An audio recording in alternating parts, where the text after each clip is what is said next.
Today I'm constructing the frame on the doghouse and the dogs are super excited. Now I would be lying through my teeth if I said I knew what I was doing, but the truth is I have no idea how it's gonna come out. I know I want the design to look something like a barn house with the wall straight down the middle, but as far as constructing it goes, I'm sort of just putting pieces of wood together like a puzzle, hoping it comes out right. Because in order for the doghouse to have 2 rooms, I basically need to build 2 houses under the same roof. And on the off chance I have a bad night with the missus, it also needs to be sturdy enough for the 3 of us. So once the first wall was built, I quickly put together the second wall and immediately it started taking shape, and with the doggy doors both leveling out perfectly plumb, it was time to start constructing the sidewalls. But that part was easy because it was just a matter of joining 4 2x4s together with 8 screws, and once it was zapped onto the floor, of course the wall on the other side of the doghouse had to be framed in the same way with the same measurements. But when I began constructing the back walls, that's when things got messy, because although the bottom parts were easy to assemble, I had to makeshift the blocking pieces going in the middle of the 2 studs, which didn't look too professional, but at the same time everything was lining up straight. And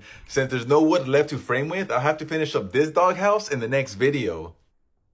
I've been working on the doghouse when I realized I made a huge mistake. Originally, I planned to lay out the roof in a barn-like design. However, I realized that there should be a gap between the 2x4s, requiring a complete redesign of the structure. So to address this, I started by adding a running board for structural support in the middle, securing it with mending plates and screws. But constructing the roof proved to be an interesting challenge, because once I carefully traced out the first rafter and ensured it was perfectly flush, I replicated the process for the remaining 2 rafters and had to check their alignment with the level. With that done, I moved on to the next step, which required the most creativity. Since the ceiling had to be lifted a few more inches, the structure also had to be extended upwards with 630 braces to ensure symmetry and stability. And once all braces were securely in place, it was time to trace out and cut out the top rafters. And these rafters required extra precision, as they had to have a notch on top of them in order for them to fit in like a puzzle piece. But with all 6 of them mounted on, the doghouse felt sturdy and the dogs were loving it. The next day, it was time to erect the 4 walls, and this step was straightforward, mostly involving tracing out the boards. Like for example, after the doors were traced out on the front wall, I brought it over to the table, and after cutting them, they fell out like Chicken Little.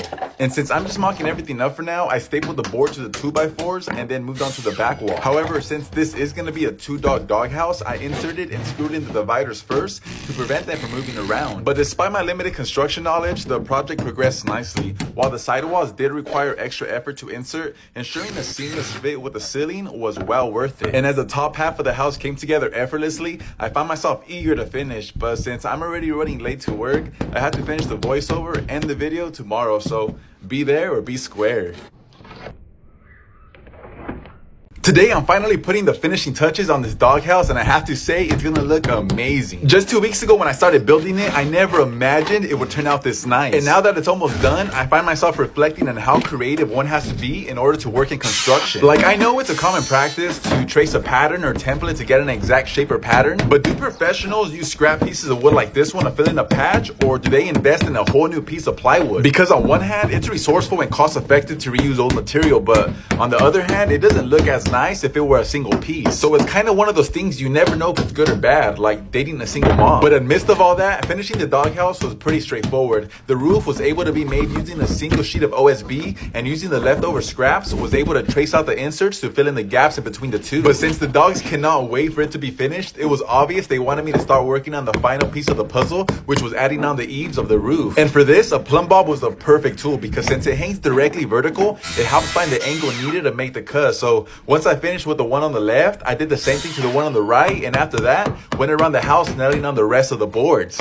But it wasn't until coming back to the front that I realized just how beautiful it looked complete. So the only thing left to do now is to put the shingles on and paint it the color of a barn.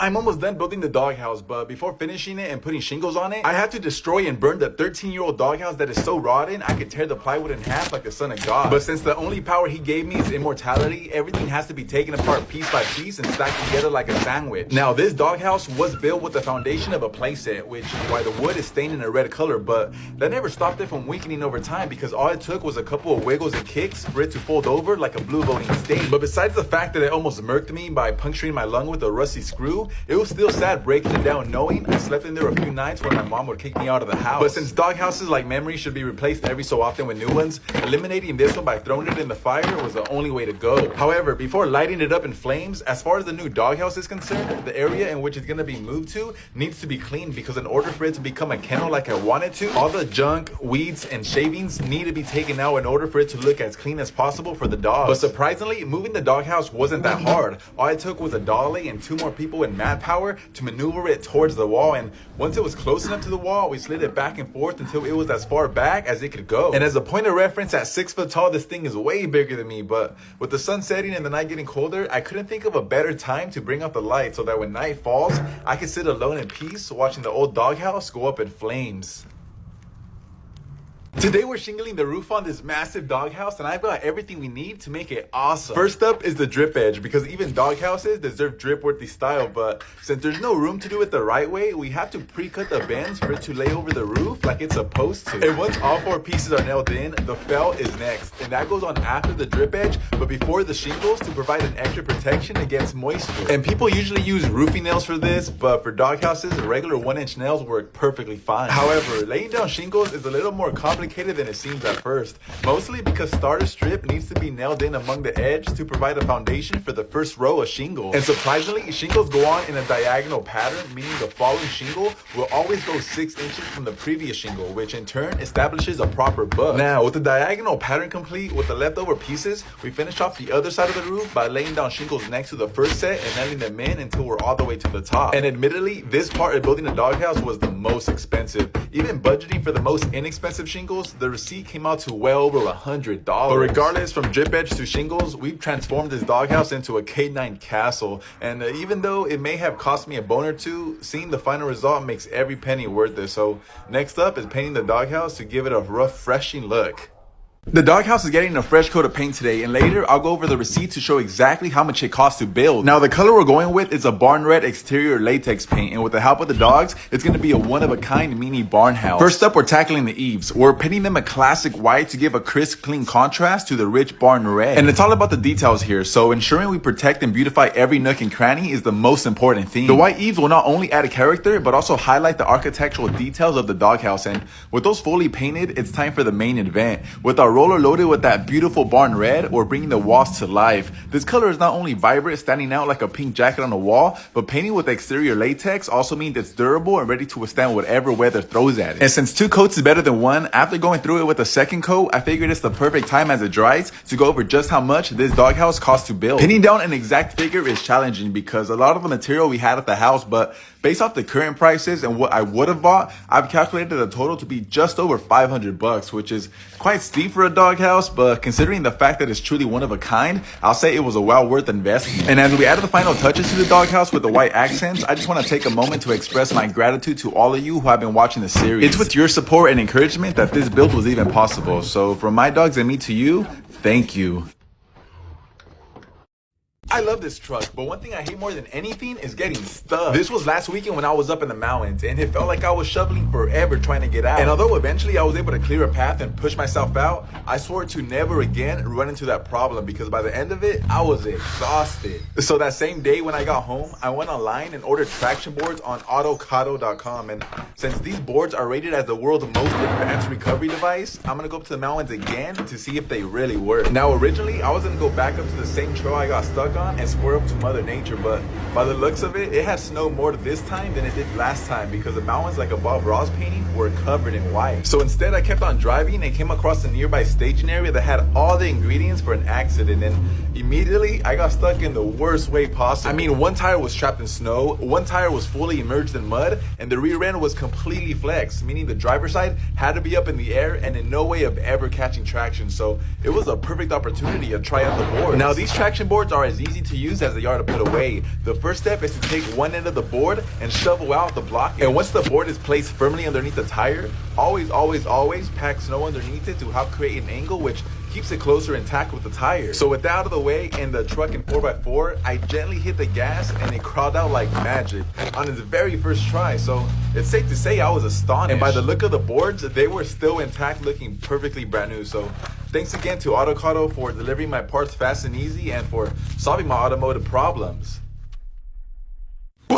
Oh my god, I can't believe I found it. This is what everybody dreams of doing to their Silverado, swapping the bumper, grill, and hood of an HD truck on a standard 1500. And ever since I bought the truck a few weeks ago, that's all I've been thinking about. So when one came up for sale, it was like a sign from God. Now this conversion is not plug and play simple. It does require fabrication in order for the bumper to bolt on, but since I'm your favorite influencer and you follow me, I'm gonna show you exactly how I did it, because nowhere on the internet is there a tutorial on how to do it. It starts by removing the front bumper, and this part is easy, but it's extremely important that it comes off smoothly, because the two brackets bolted on the inside are gonna play a major role in making this conversion possible. After that's out of the way, the old grill is obviously gonna be swapped out, and getting to it involves removing a large plastic cover held on by about 10 retainer clips. However, once that too is out of the way, there's 4 bolts on top of the radiator support holding the grill in place, so when they're all out, it sort of just pops off. But the next part is where attention to detail is key, because remember the brackets I was talking about earlier? Well, they need to be swapped onto the HD bumper, but even then,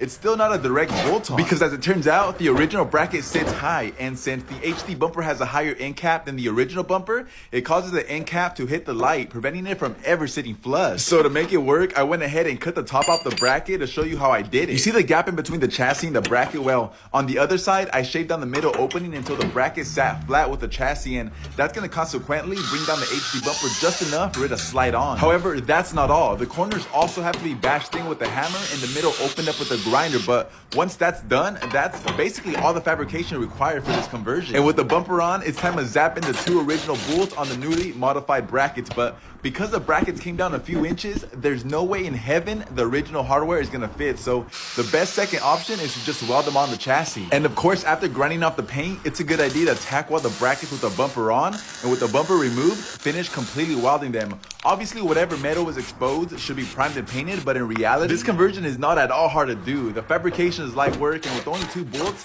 the bumper is already sturdy. Then there's an additional supporting bracket on each side that this thing could hit a deer and it wouldn't even budge. So with the hard part over, the rest is a cakewalk. The grill and plastic cover go on the same way it came off, and the HD hood uses the same 4 bolts as the original hood, so once it's lined up evenly from both sides, the truck is literally transformed like Megatron in about 5 hours time. And what was once daily a farm truck is now a lowered Silverado with the HD conversion swap, and it looks insane. I ruined my truck trying to fill in these scratches. Like, actually, these pens that are supposed to be easy to apply and a cheap alternative to filling in imperfections ended up making the truck look worse. And I don't know if it's because I did it wrong or because the scratches were too deep, but after removing all the loose paint with the abrasive tip like it said to do on the box, I shook the pen and pressed it against the surface to begin the paint flow, and as soon as I brought it over to the truck to apply it, it was coming out almost bubbly. And I thought, well, maybe it's because the scratches are too thin, you know? So I began using the brush side on the bigger scratches, and it was coming out even worse. And at this point, I'm already fully invested, so I just finished filling in the scratches and hope that once dry, they would look a lot better. But nope. The next day when I came back to it, it looked like a bird jizzed all over the bedside. So to try to fix it, I sanded down the rough edges with sandpaper, and out of nowhere, the paint started turning black from underneath, and I was heated. And since sanding always leaves a dull spot, I pulled out my polisher to polish out the top side to help even out the paint, but still, by the end of it, it looked like a complete whack job. So to cover up the botched repair, I ended up ordering some cheap rubber protectors for 40 bucks on eBay, and that just goes to show that not everything works out the way you expect it, you know? Some days things work out perfectly, and some days you're stuck scratching your head. But at the end of the day, I think it actually worked in my favor, because now I can throw stuff in my bed without having to worry about scratching the paint. So I guess the lesson here is that not every failure or defeat is a setback, you know? Sometimes it's just a detour to a better outcome. Today, I'm gonna fix the noisy brakes on my truck, because whenever they're released, they squeal like a whimpering dog, and honestly, it's just straight up annoying. Now, this is such an easy fix that I wasn't even gonna waste my time making a video on it, but since everyone eventually deals with squealing brakes, I figured it'd be best to record and show just how easy the problem is to solve. So after taking off the drum, I inspected it and immediately seen a scrape along the edge that may or may not be what was causing the squeal. But regardless, since it's dirty, it's still a good idea to spray down everything with brake cleaner to flush out the dust and debris, and that also helps clear things up to see if there's any other damage elsewhere. But once everything is sprayed off and dried with the cleaner, the most important step in eliminating brake squeal is lubricating the 3 points of the back plating, because primarily that's where the metal on metal contact causing the squeal is coming from. So by using the end of the brush, carefully dab on grease on each point, ensuring to avoid laying some on the shoes, because if there's grease on the shoes, it can lead to some serious brake failure. And a pro tip, by gently pulling apart the shoe, it allows for access in the back points, which should also be lubricated with grease. But overall, in reality, it really is as easy as that. And After putting everything back together, the squeal that once annoyed me from a mile away is now virtually gone, making this literally the easiest fix I've ever recorded.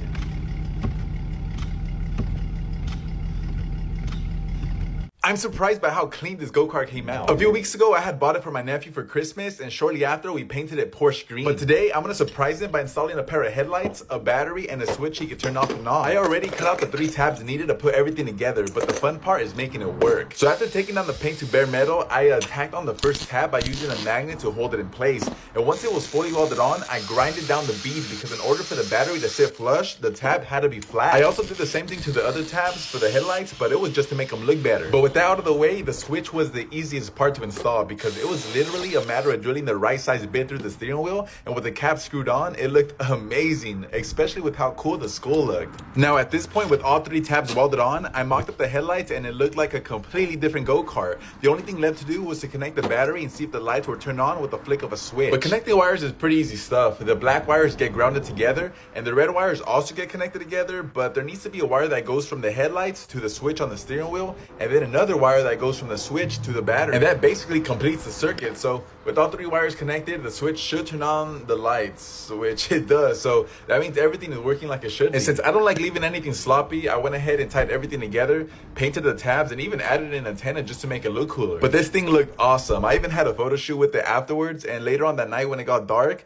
I tested it and the lights were brighter than those on my car, so I'm sure he's gonna love it.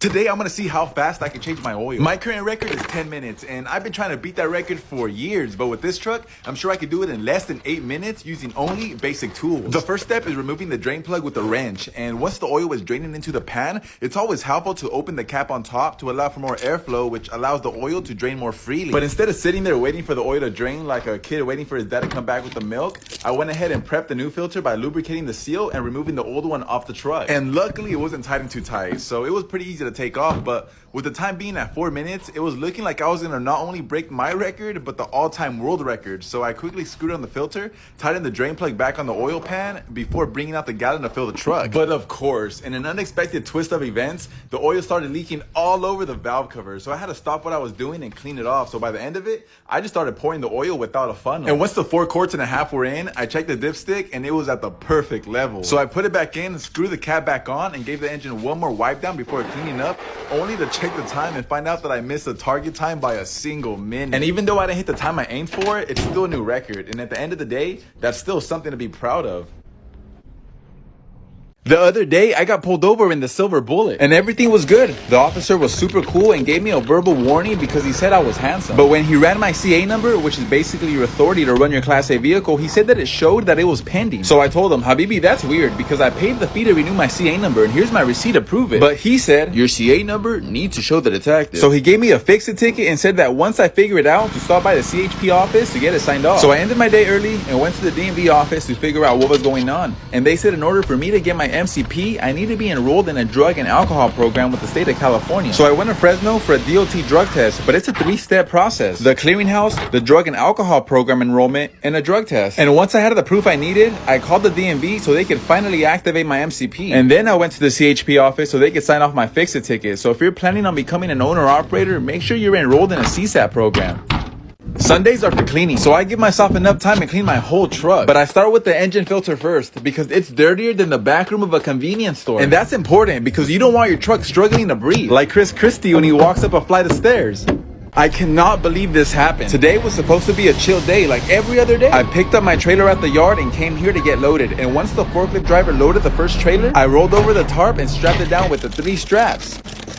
But when I went to check to see if the bottom door was closed on the second trailer, I noticed there was no door. It was missing. I can't get loaded like this. It's supposed to look like this. It's a steel plate that closes and opens with a large socket and ratchet. But I guess something was wrong with the door because they tried to fix it last night, and I don't know what they did, but it fell off while driving here. So they traced my route and found it lying in the middle of the road somewhere by a bridge. And it took 3 guys to put it on, but at least it didn't take as long as it's taking Joe Biden to cancel student loan debt. But because the door was ran over a couple of times, it didn't close all the way. So one of the guys covered the gap with cardboard and began loading me. And I don't know if I should be impressed or if I should feel lucky because it worked great. Nothing was leaking, not even after they filled the trailer. So I tarped it down and went on my way.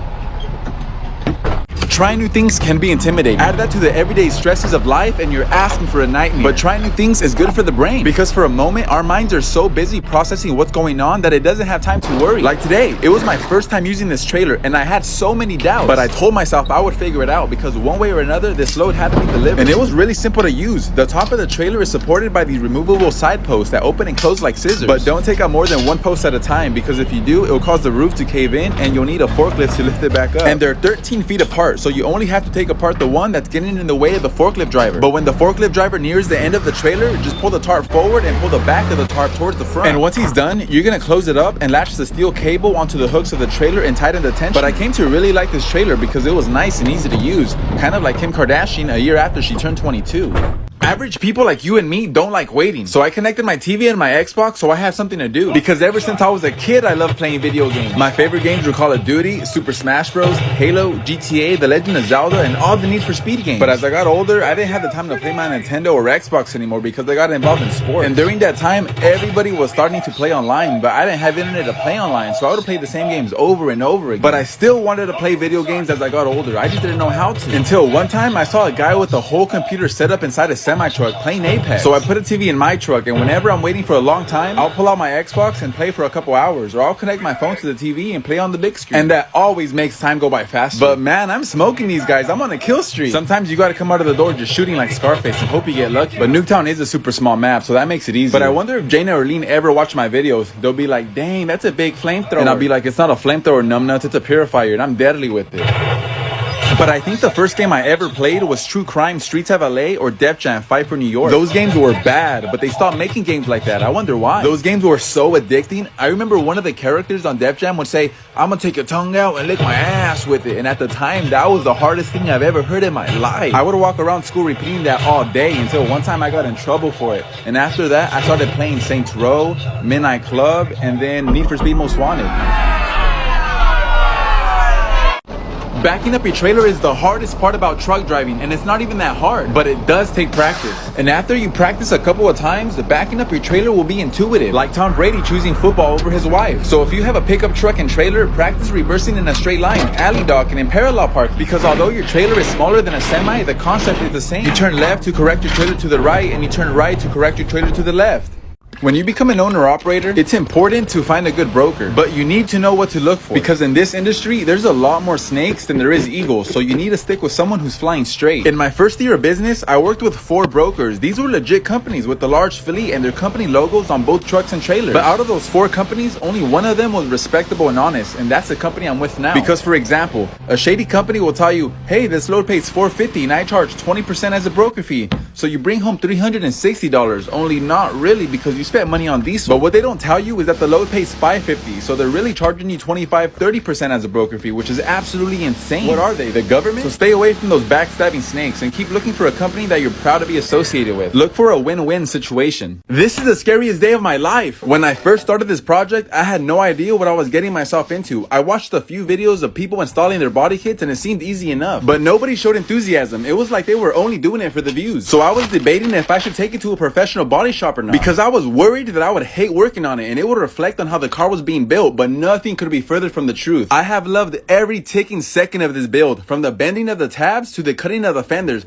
Every little detail has been scrutinized and tweaked to be exactly how I wanted to be, and that to me is a beautiful thing, because the last thing I wanted was to be a 40-year-old with my project car rusting away on empty dreams, hoping that one day I have both the money and time to work on it. I think the smartest thing I did this year was to take a leap of faith and work on my passion, trusting that I would overcome whatever obstacle came my way, and that's been so exhilarating. The car is far from finished, but it's looking amazing so far, and the love and support I've been receiving from everyone is unmatched. So thank you to those who have been here since day one, and to those who have stumbled along sometime during the series. Like I said, the car is far from finished, but as today, this side will be done, at least until I start the molding process. So next, I'm going to start working on the passenger side panel, which as you'll find out is a lot harder to work on because of the gas cap. But I'm going to let this dry for a few days because I'm not in a hurry. But this right here came out exactly how I wanted it, so I'm super stoked. I used all 50 Cleco pins on this panel, so that worked out to my favor, but the under fender liner came out looking amazing. I know a few people were concerned about the wheels hitting the fender liner, but I assure you that it's not going to be an issue. But this side is done for now, so on to the next. This is a problem. The metal tabs are preventing the body panel from getting pushed back all the way, so I have to cut and trim a bit off the sides. But I also have to weld the fender liner on today, and making sure everything is fit is paramount during the process. Because I don't want to sound like Eminem, but you only got one shot, so if it doesn't come out right, there's only so much cutting and bending you can do before you have to start over. And I'm spraying rust protecting paint over the fender liner to protect from the rust, but the last thing to do before gluing on the panels is to trim the overbite. And for this, I'm using an air grinder for a more precise cut, but I'm not cutting all the way to the edge. I'm just cutting enough so I can sand the rest by hand. And come tomorrow, the panel is going on. Woo! With the permission of everyone, I'm gonna show you how to fabricate the under fender liner for the wide body panel. It's not as hard as you think.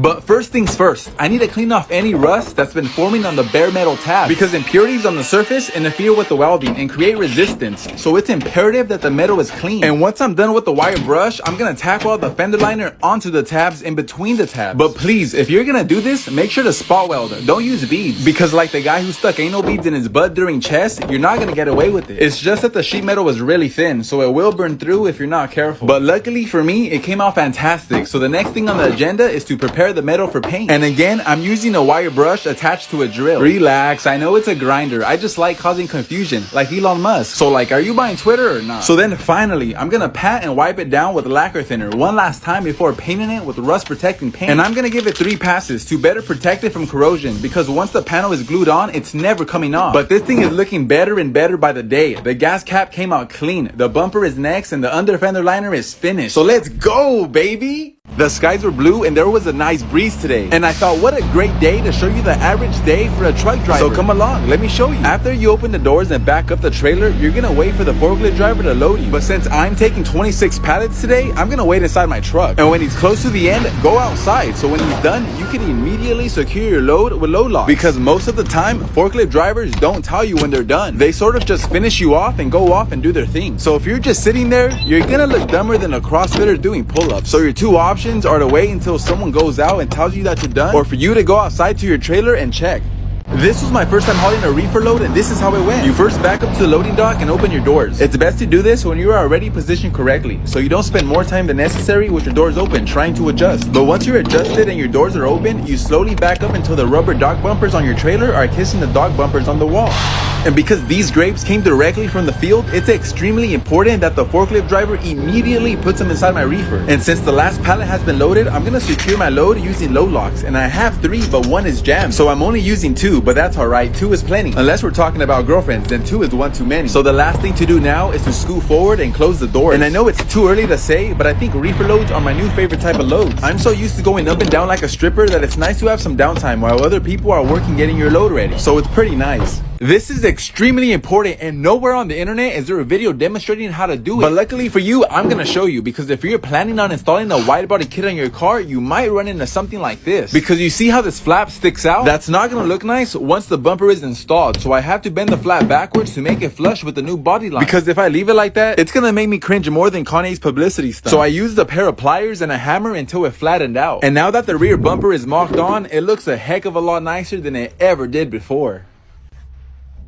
It was early in the morning and I was recording a TikTok, but at 6:30 a.m. it's way too dark to see outside, and I was no longer in the mood for a demonstration video, so I'll tell you how I got my Class A license instead. In 2019, without asking me, my friend added me onto a group chat and we had people from all over. There was 2 people in Florida, a couple of girls from LA, some guy from Texas, and the rest of the people were from nearby cities. And we talked about everything and anything, but there was this one guy, Jason. He was a truck driver and I thought that was the coolest thing ever, so I got close to him. And eventually I asked him questions about getting my Class A license, and he unselfishly gave me the blueprint. So in a few months I got my Class A. And since then he's bought his semi-truck and I've bought mine. So the point of the story is that the best things happen unexpectedly. My first year as an owner-operator, I took a $7,000 loss. And although this year things are looking better, knock on wood, the most humbling lesson I've learned is that no matter how much you plan, you cannot predict everything. Things happen unexpectedly. So the best defense is to accept it and do something about it. Jim Rohn said that life is like the changing seasons. You cannot change the seasons, but you can change yourself. And I love that because it encourages you to take responsibility. And if you don't know who Jim Rohn is, he's the one that taught Tony Robbins. And Tony's one of the biggest motivational speakers of our generation. I see a lot of people excited to start something new, but once they're faced with adversity, they turn away and sit back down. And it saddens me to see that. I wish I could shake them around and tell them that they have nothing to lose. We're living on borrowed time, so take advantage. There's also people waiting for the perfect time to start, but the farmer who waits for the perfect weather never plants a seed. So plant the seed and have faith in yourself, because I do believe in you.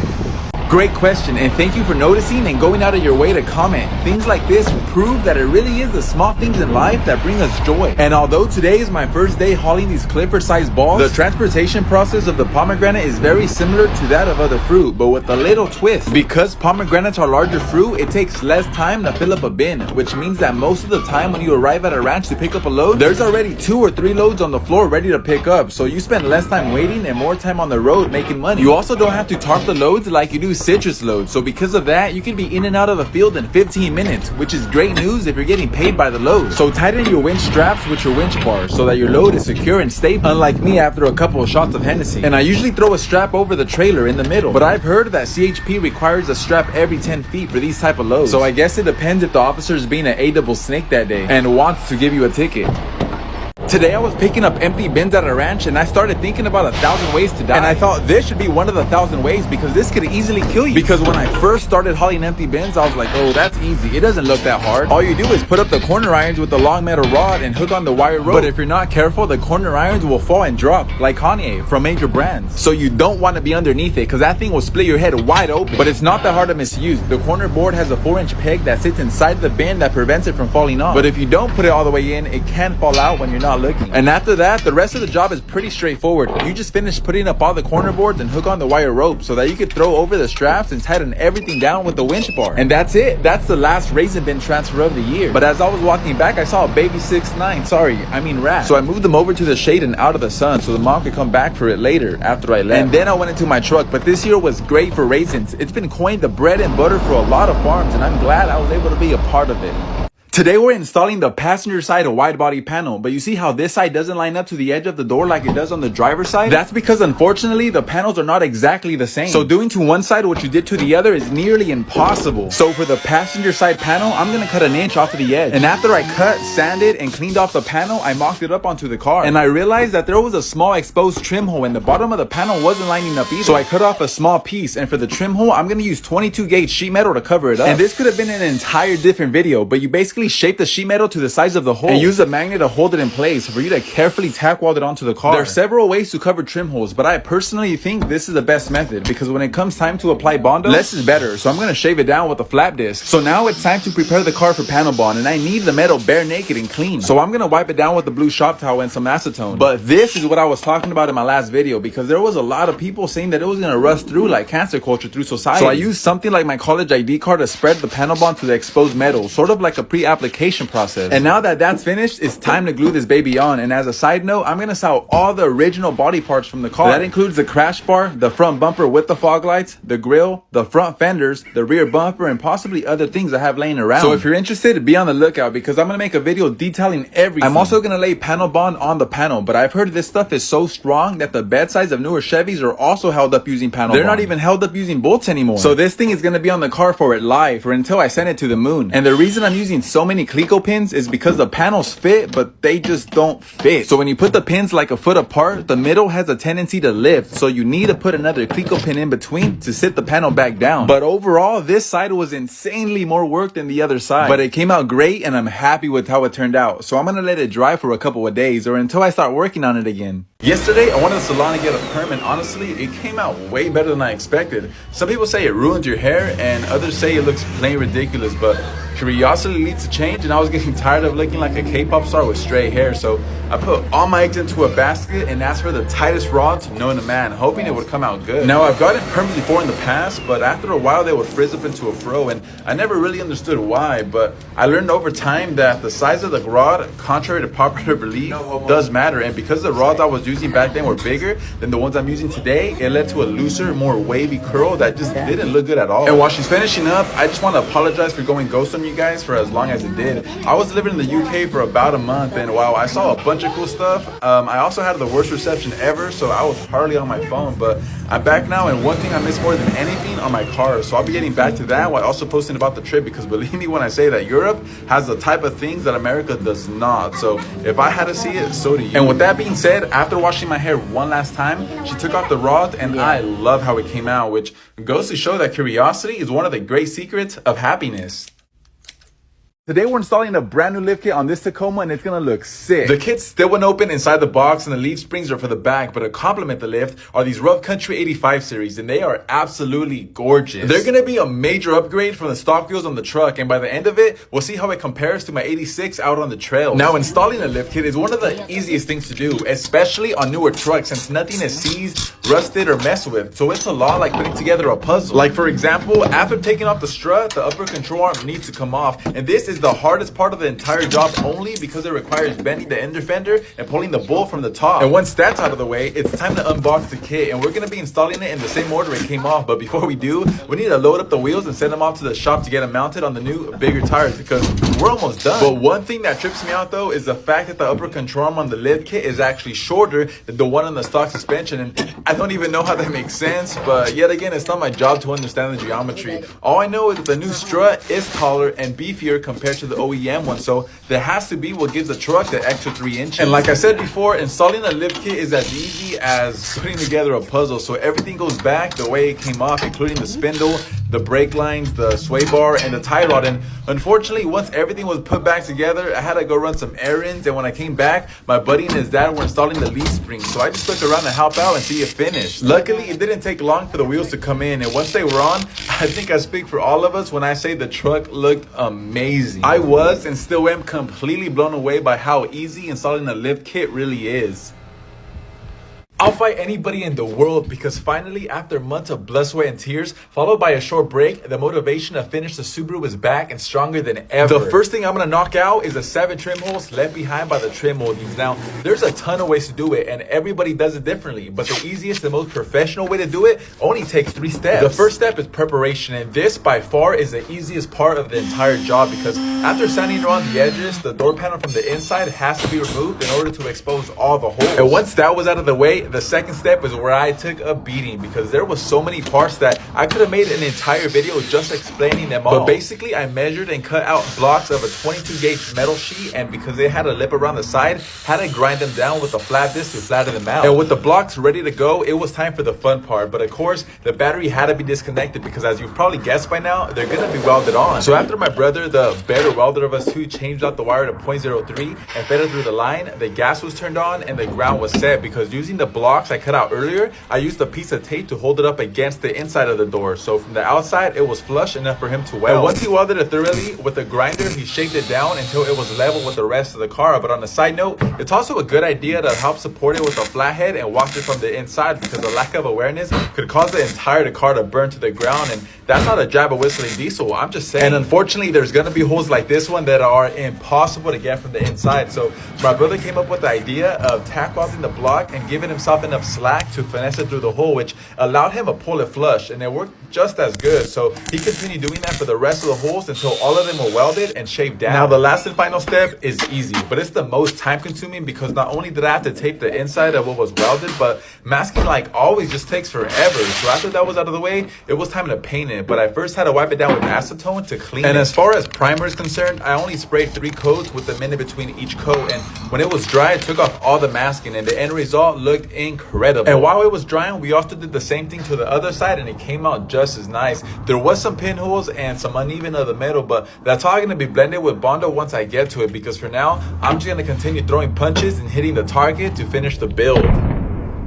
This engine does not turn on. It's been sitting for well over 7 years, and after pulling the string day and night trying to make it start, it's obvious that something's wrong. Luckily, small engines are super easy to work on, and anybody, including kids, can learn how to fix them. The first thing that should always be checked is the carburetor, because the carburetor, in simple terms, is like the gate between Earth and the heavens. It's arguably the most important part on a small engine, since it gatekeeps, manages, mixes the fuel to air ratio in order to start and keep the engine running. So if it's clogged like how this one is, it's going to prevent it from ever ever starting. And it doesn't matter if it's been sitting for 7 years or 7 months, because all carburetors work and fail the same way if there's gas left inside them. After a while, they just gunk up and stop working. Like for example, this one here has a 13mm bolt on the bottom of the bowl that looks absolutely disgusting from the inside, and the bowl itself doesn't look any better. But the best way to clean a carburetor is to first spray with carb clean and use a pick or needle to scrape out all of the buildup from the ports and valleys. I'm not gonna get too much into detail on how to clean them, only because I did that in my old dirt bike videos, but it doesn't take much to make them look 1,000 times better. And with that out of the way, it's time to put everything back together except for the airbox, and you'll see why in a second. But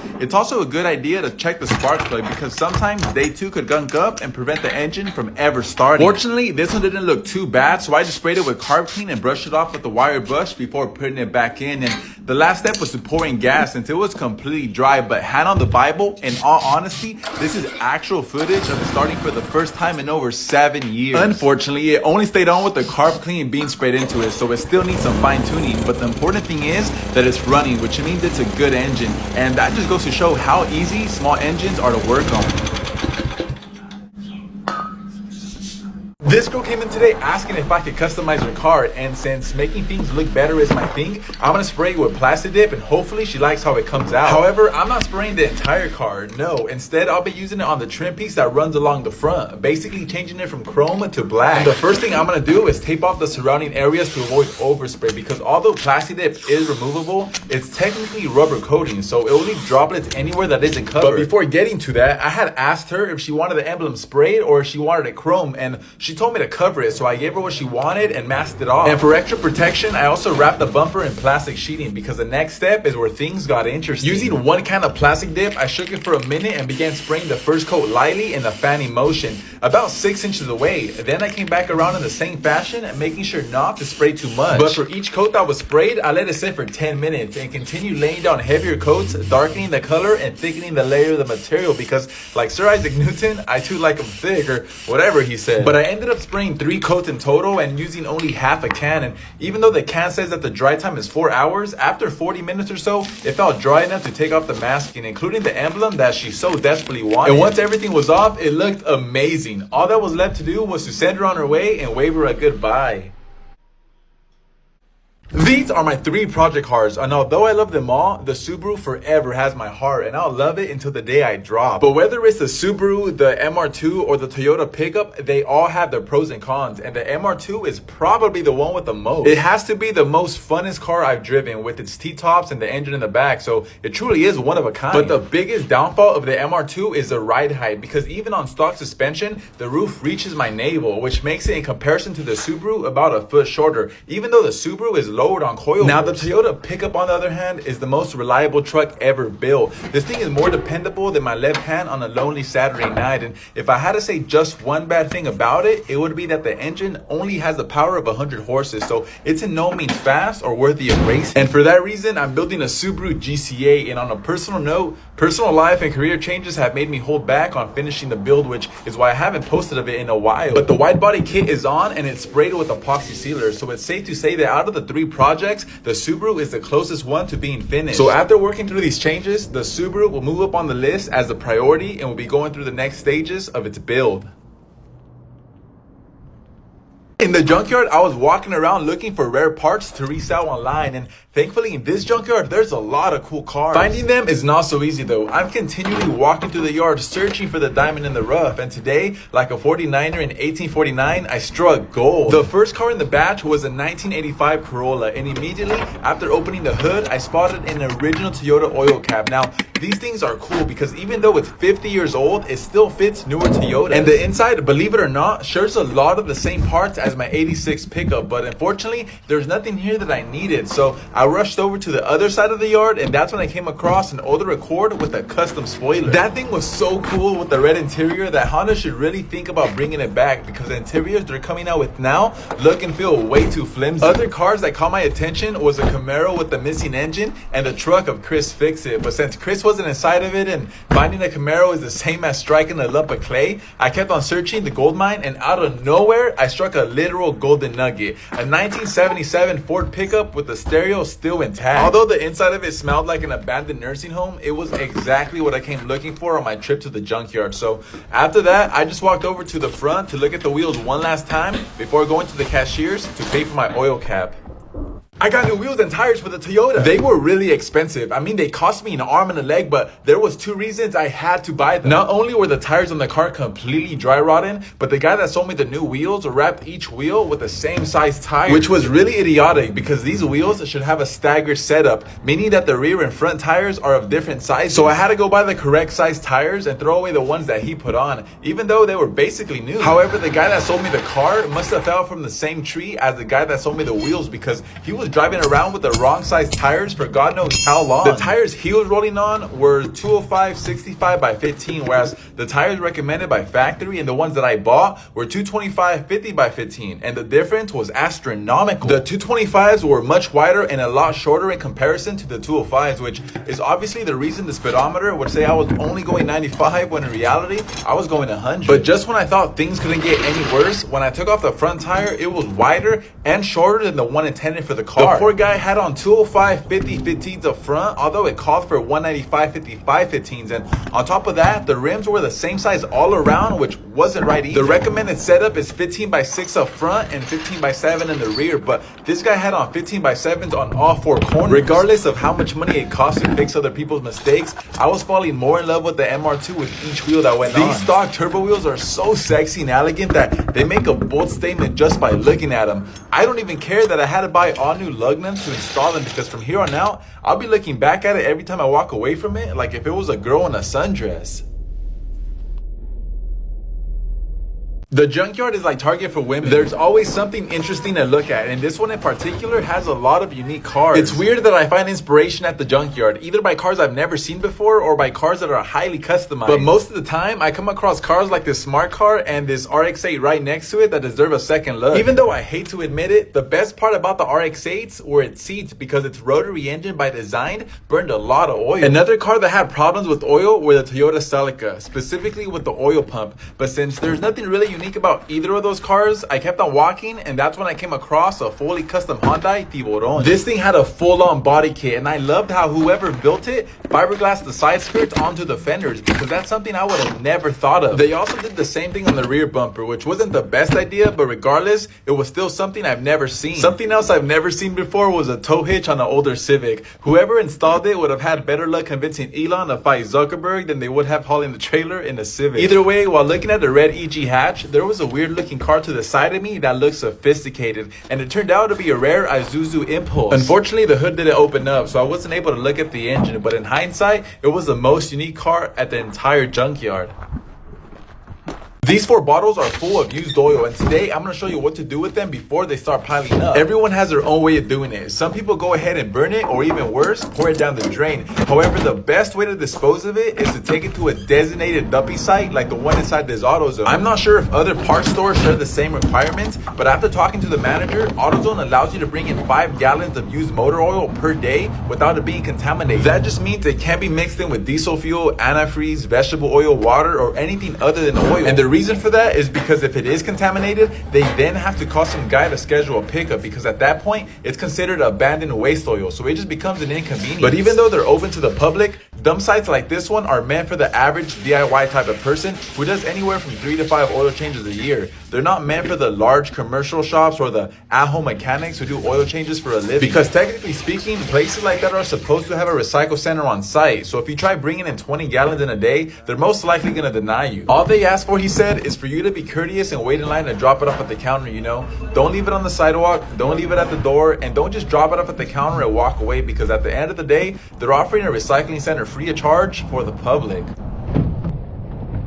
It's part 2 of exploring the junkyard for cool cars, and immediately I came across a Toyota Celica GT. Although these cars are notorious for blowing engines, they have some pretty nice interior parts like the steering wheel that are worth buying. Unfortunately, this one was in really bad shape, as was the one next to it in the base model. So I kept on walking, and that's when I spotted an IS300. Now these cars are sick. They're wheel-wheel drive luxury Toyotas with the same 2JZ engine as a Supra. It's sad to say that only 5% of them came out manual, but that never stopped it from being a straight up chick magnet. And speaking of chick magnet, magnets, I found an old Volvo that Adam and Eve probably drove around the garden. This thing was so old that it had 2 carburetors, a choke cable controlled by a knob inside, an oil cap so heavy that it weighed as much as a baseball, and to top it off, a fuel filter right on top of the engine. That wasn't even the worst part. As I got inside, it had one of those skinny steering wheels that decapitated people who got into an accident, and an old wonky shifter stiffer than Mitch McConnell. But all of that was in vain when I walked into the American car section. Those cars are complete junk. Like, I don't know what they were smoking in the 80s for them to make a Colt Vista. Everybody knows the best stuff came in the 90s when people were making Volkswagen with chrome wheels and black flames. This thing was so cool that I had on fluffy pink headliner, perfect for the average LA pimp or for the fine Barbie Margot Robbie. But of course, even though it's mostly filled with 3 Series inline 6s, every junkyard has its BMW cemetery, and this one even had one on coilovers and another one on nice wheels. However, since I don't own a BMW and I just finished walking the entire junkyard, it's time to go pay for the mud flaps that I'm taking home. So after taking one final look at the wheels up front and having the security guard check my toolbox, I walked to the front desk to see what the damage was. And it turned out to be a little over $10, which isn't that bad considering that original mud flap sell for well over $100. I'm going to the junkyard to see what cars they have in the back and to find parts I can resell online. Every time I come out here though, there's always something quirky that distracts me. But to be honest, I always find something cool worth buying. Most of the time it's retired Taquache trucks with bad transmission, so it's pretty disappointing. But today, like a needle in a haystack, I saw a Toyota Camper 4 trucks down that for sure had to have some rare parts. After taking a closer look, it was on a 1983 pickup with the infamous 22R. And although it didn't have anything rare worth money, it did have its original OEM mud flaps that if I couldn't sell, I'd love to hold on to just because of how cool they look. So after taking them both off, I continued walking to see what other cool things were out there to find. And just like Netflix, this junkyard was inclusive of everything. It had an American-made car section that no one should ever go into because those cars are garbage and no one should ever try replacing them. But as I walked further down the line, I came across a Ford Bronco that looked complete. It didn't look like it was wrecked anywhere, so being that it was a Ford, it most likely had a blown engine. The coolest part about it was that I had a monitor in the back for the kids to watch Cocomelon. But after a while, I started getting O.J. Simpson vibes, and so I kept on marching, and that's when I came across the craziest conversion ever. Somebody seriously made a mini El Camino out of a Geo Metro, and it looked like something straight out of Area 51. It had a plastic windows glued onto a rain gutter, and the entire back of it was bondoed. Thankfully, they let the interior alone because God only knows what they would have done to it if they had the time. But that's the thing about the junkyard. You never know what you're gonna find. Like sometimes there might be some cool wheels on a Honda Accord or some Brembos on a beat up Sentra, but there's days like today when I find cars like this EF hatch completely torn apart with nothing left to salvage. Either way, I'm only halfway through the yard and there's still a ton of cars to look at, so let's go to part 2. Unfortunately, my car has the check engine light on, and since OBD2 scanners don't work on older cars, I'm going to use this paperclip instead to find out exactly what's wrong with it and to fix it. It's a trick mechanics all over the world use, but it gets less coverage than the Sound of Freedom. So after unfolding the paperclip all the way, I stuck one end into the middle of the OBD1 port and the other one into the far end until it looked something like this. And at this point, the check engine light started flashing, so I began counting 1, 2, pause, 1, 2, 3, 4, 5, 6, 7, and it's gonna continue blinking until the paperclip is removed. Now with that information, I know the code is 27, so all I need to do is type in Toyota DTC into Google and it's gonna show me exactly what the problem is. There's several forms online, but basically it's the upstream O2 sensor that's bad, and since I ran the test before shooting the video, I picked up a new one from AutoZone and I'm gonna install it and reset the check engine light. Luckily, it's super easy to get to and replace because not only does it cause the car to fail the smog test, but it also causes the car to run rich, which is why when I stick my finger in the tailpipe, it comes out black. Only God knows why the paperclip trick is kept a secret, but one thing's for sure, a bad O2 sensor will cause the car to waste more gas. And even though the original doesn't look exactly like the new one, it's alright because all it needs is a back plate to be installed. So after twisting it on and slapping on the gasket, I slid it inside and bolted it down with the 2 12mm nuts. The final step though was the most important because that's how to reset the check engine light. So after disconnecting the ground cable, the black cable, the cable with the minus sign on it, I let it sit for at least 30 seconds. And once the 30 seconds were up, I tightened it back on and removed the paperclip to finish the job. By now though, the light should have disappeared, which it has. So the paperclip trick worked like a charm and it saved me a lot of money. Today I'm spraying Bedliner. I paid $150 for this kit because my bed looked horrible with blue paint sprayed over a black bed. And since this kit is super simple with only 3 steps, it's gonna be the easiest job ever. The first step was to sand down the bed, but I made the mistake of using a crimped wire brush in the beginning because although it took the tailgate down a bare metal, by the end of it there were shards of wire flying everywhere and the brush was completely destroyed. So instead I bought a twisted wire brush and it took down the entire bed in one pass without puncturing my lungs. And now with the bed bare naked, I went inside of the truck and drove it to the back because next was a really important step. Using regular dish soap and a brush, the bed had to be washed off to help remove any dust and paint flakes left inside. And for all the hard to reach places, a hand brush like this one was perfect. So once every inch was scrubbed and rinsed off, I let it dry. And when it completely dried, I brought it back inside to prepare it for paint. But because the tailgate was sanded down to bare metal, I went ahead and sprayed primer on it to prevent it from rusting. And perhaps the most important step in spraying Bedliner is taping and masking, especially since Bedliner is impossible to get off paint if it's oversprayed. So with everything covered, the next measure was to wipe it down with wax and grease remover. But lacquer thinner worked great too. And this is where binge watching Breaking Bad came in clutch, because next I had to mix all the chemicals together based off what the bottles read. So beginning with the hardener, I poured in 8 ounces into a measuring cup, and since ordering the tinnable version of the kit, I had to buy black paint to give it color. And the reason for that is because I was originally gonna paint it gray, but I changed my mind last minute because from experience I know that black is always better. So after mixing everything together and shaking the bottle like my mom shook me as a baby, I assembled the gun and screwed it on the bottle. And since Raptorliner recommends shooting at 40 to 60 pounds per square inch, I lowered the pressure and connected the bottle to begin spraying. But to keep it short and simple, I sprayed on the first 2 bottles as my first coat, and it lightly covered the entire bed. So I let it sit for 60 minutes, and when I came back for my second coat, I sprayed on the 3rd and 4th bottle. And at this point, I'm spraying all the nooks and crannies while also spraying sporadically throughout to give it a rugged, non-uniform texture. But once all 4 bottles were used, the bed was looking amazing, so I let it sit for a few days, and when I came back, it was drier than SNL skits, and the finish felt super thick and grainy. So in the next video, I'm gonna put it to the test and toss a bunch of random stuff inside it to see how it withstands against scratches. Today, I'm installing this super expensive brand new rack and pinion because while driving down the street, the steering wheel moved the law and it felt really unstable on the road. And since the dealership quoted me at $2,000, I decided to save some money and do it myself. The first step was easy, lifting the car and putting jack stands underneath. But because the entire unit was coming out, the tires had to come off, as did the tie rod ends. After that, it was important to keep the steering wheel straight. So using the seatbelt trick, I locked it in place and began preparing to drop the unit by removing the bolt on the steering joint. Next, there was 2 pressure hose bolts that had to come off. But since one of them was hard to get to, we just disconnected it from the hose to pull it out. And once removing the 2 brackets holding the rack in place, I went up front and pulled the joint off the shaft. Then finally, about 20 minutes after, the steering rack came off and it was worse than I thought. Both left tie rod and right tie rod were completely destroyed, and unfortunately, since the steering rack didn't come with outer tie rods, I had to reuse the old ones. But the previous owner did tell me that he had just replaced them, so I put them on the new unit along with the rubber hose and rubber grommets, and it felt amazing. It looked new and vibrant compared to the old one that flapped around helpless like men with erectile dysfunction. So we put the new one in and everything went back on the same way it came out. Thankfully, it was the original steering rack on a California car, so nothing was stripped, seized, or rusted. But once it was properly installed and the car was lowered, the final step was to bleed the power steering. And for this, I filled the reservoir first and went inside to turn the key to accessories before turning the wheel full lock to the left, then full lock to the right 3 times. And since the steering rack was filling up, the reservoir had to be topped off, so I could go inside and do it again. But this time, the engine had to be on. And the reason for that was to not run the power steering on a dry steering rack. So once topping it off again, I tightened the wheels and closed the hood to go test it. And although it still needs an alignment, the car feels 1,000 times better and safer now with the new steering rack.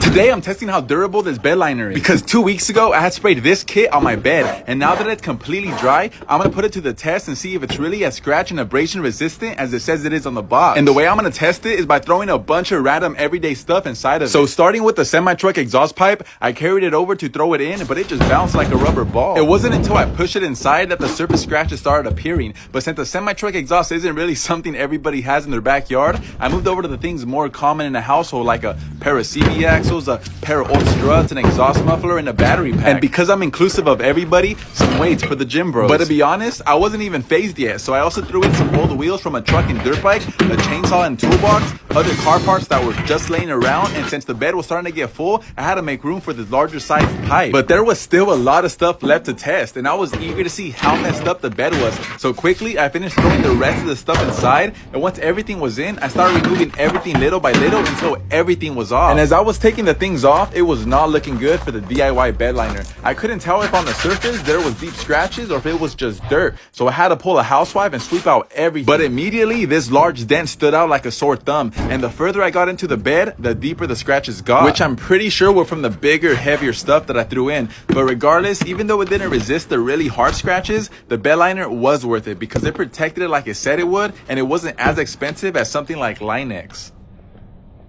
I bought a new car. It's a 1993 Toyota MR2, and even though I overpaid for it, there's a reason why they call these cars a poor man's Ferrari. The first reason is that unlike most cars with the engine in the front, this car instead has a frunk, which is like a storage space that holds a spare tire, reservoirs, and other electrical components. However, what makes it resemble a Ferrari the most is that the engine of the MR2 is also in the back. Now, I wish I could say that it's a fast car with its 2.2 liter engine it has in it, but the truth of the matter is that the engine only has the power of 120 horses. So even though it's reliable to the extreme, it's in no way keeping up with the Ferrari. But perhaps an Easter egg is that although it has a cargo space up in front, it still has a legitimate trunk in the back. So excluding the pop-up lights, that's 3 covers that stretch out to the sky. However, I did say I overpaid for it, and the reason for that is because it has a broken bumper with Bondo, a ruined fender, a missing shift boot and console cover, and the cigarette lighter is also missing. And like a late night TV commercial, there's more. The antenna is missing, the rear bumper has a huge scratch on it, and even though it has fully functioning air vents, the driver's side mirror is missing and the front seat is completely worn. But all of that is forgotten when the T-tops come off. These things are so cool that right now at the age of 25, it makes for the perfect car to pick up girls in. And the fact that they store behind the seats is so practical. But for all of those reasons and more is why it's commonly referred to as a poor man's Ferrari. So all that's left to do now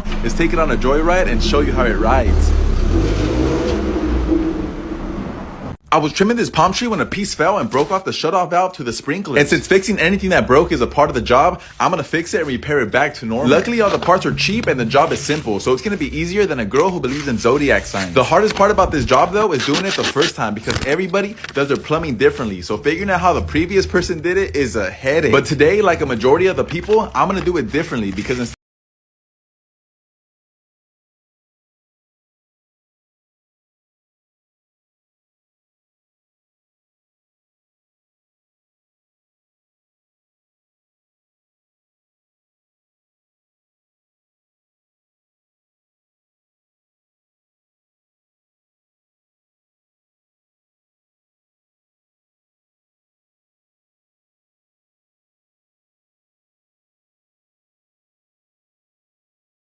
I was trimming this palm tree when a piece fell and broke off the shutoff valve to the sprinklers. And since fixing anything that broke is a part of the job, I'm gonna fix it and repair it back to normal. Luckily, all the parts are cheap and the job is simple, so it's gonna be easier than a girl who believes in zodiac signs. The hardest part about this job though is doing it the first time because everybody does their plumbing differently, so figuring out how the previous person did it is a headache. But today, like a majority of the people, I'm gonna do it differently because instead of using primer, I'm just gonna sand the pipes and stick it with glue. And the reason for that is because primer isn't necessary on something like this, and since all they had at the store was purple primer anyways, it was gonna look messy if I laid some on. But after cutting all the pieces needed to put this thing back together, I finished sanding everything down and opened the glue to spread it on each and every piece. And little by little, it was starting to come together, so the final part was just to slap it on the pipes. But for extra protection, I also laid some on the outside of the pipes, and just like that, in under 10 minutes, this job is well done. Like the steak I'm about to go get at Texas Roadhouse.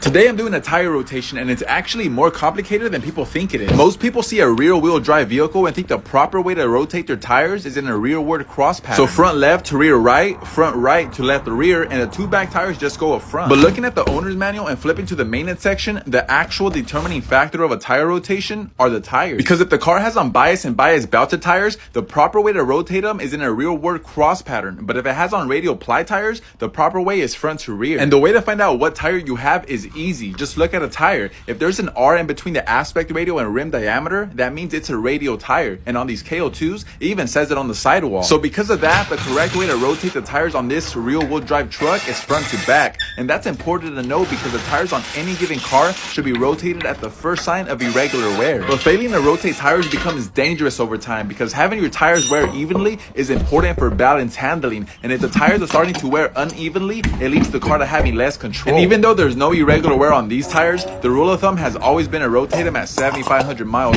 or about every 6 months. Most places will do it for free if you bought your tires through them, but if they try to charge you, I wouldn't pay more than 40 bucks. At the end of the day, tire rotations are really necessary, and it may be the most neglected of all routine maintenance tasks.